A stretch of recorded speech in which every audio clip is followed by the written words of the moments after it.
Baik, Prof. Susi, ada tanggapannya sebelum saya melanjutkan ke pertanyaan berikutnya? Ya, saya melihat para pejabat yang sudah purna bakti itu, mereka akan kembali menjadi warga negara biasa. Dan ketika mereka kembali menjadi warga negara biasa, kemudian mereka pernah berpengalaman di dalam penyelenggaraan negara, maka akan lebih baik gitu menurut saya, lebih elegan kalau mereka menjalankan fungsi sosial sebagai warga negara. Dan fungsi sosial sebagai warga negara ini, yaitu ketika mereka bersama-sama menegakkan nilai-nilai sebuah republik, nilai-nilai sebuah demokrasi. Apa itu nilai-nilai republik? Yaitu public virtue, kebajikan. Kemudian juga mengedepankan nilai-nilai kemanusiaan.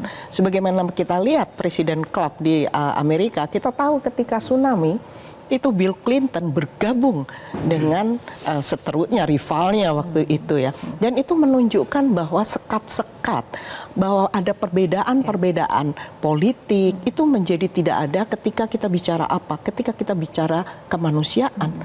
Nah, itulah yang harus didorong oleh para mantan ini, para mantan presiden ini, yaitu mengedepankan nilai-nilai republikanisme dan mengedepankan nilai-nilai demokrasi. Civility, kan nilai-nilai demokrasi itu antara lain egalitarianism, kemudian civility, kesopanan, kemudian sense of freedom.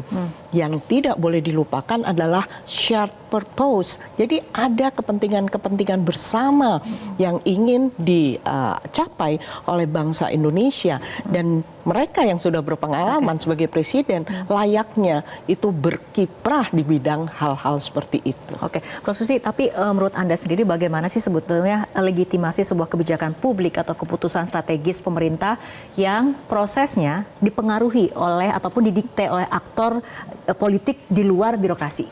Ya, bagi saya siapapun yang menduduki satu jabatan, dia akan punya semacam think tank, ya, itu secara informal.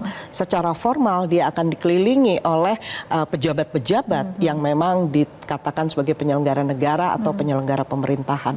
Tapi di luar itu semua, saya ingin mengajak kita semua untuk melihat preposisi dari republik. Jadi kita bukan hanya sekedar bicara demokrasi, tapi kita juga mulai mengedepankan atau yang disebut sebagai republik. Apa preposisi republik ini?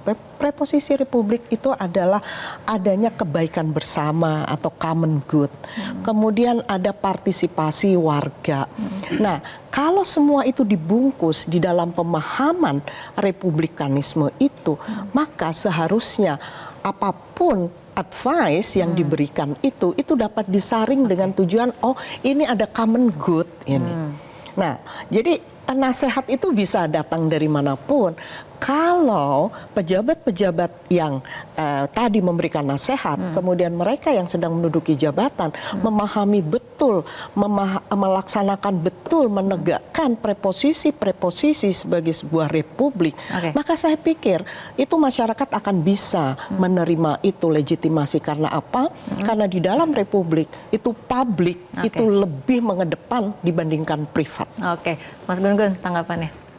Ya, banyak hal yang saya sepakat ya, bahwa yang paling penting sebenarnya bukan posisi formal, tetapi sharing dari mereka yang sudah pernah jadi presiden itu untuk hal-hal yang menyangkut kebaikan bersama. Contoh misalnya The President's Club ya, yang kemudian itu kan 20 Januari 1953, seingat saya di Amerika itu mulai diinisiasi oleh Truman pada saat pelantikan Eisenhower ya.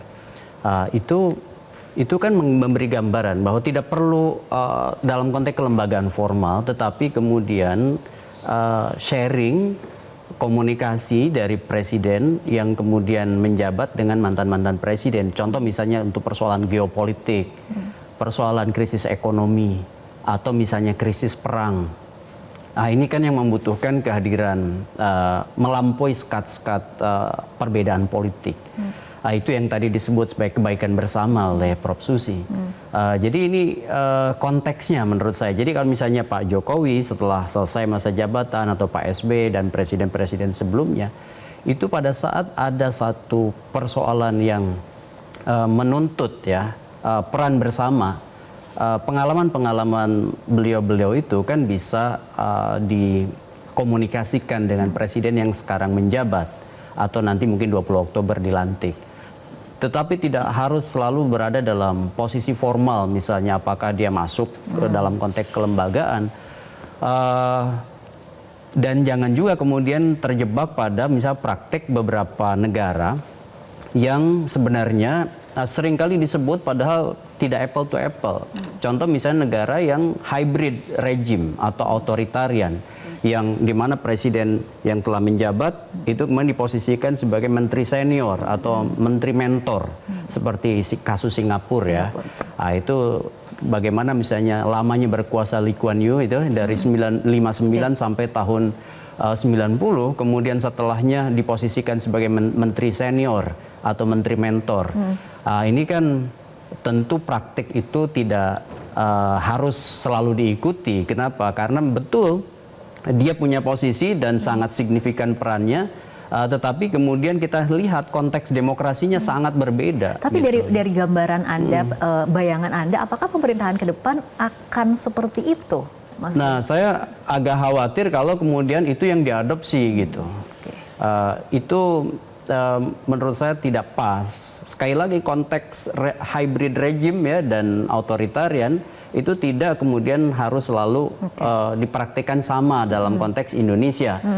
Indonesia ini menurut saya sudah harus kemudian tetap di relnya sebagai demokrasi yang terbuka begitu, meskipun kita masih kategori di indeks demokrasi ya, seperti misalnya The Economist Intelligence Unit masuk kategori flawed democracy ya, demokrasi yang masih cacat.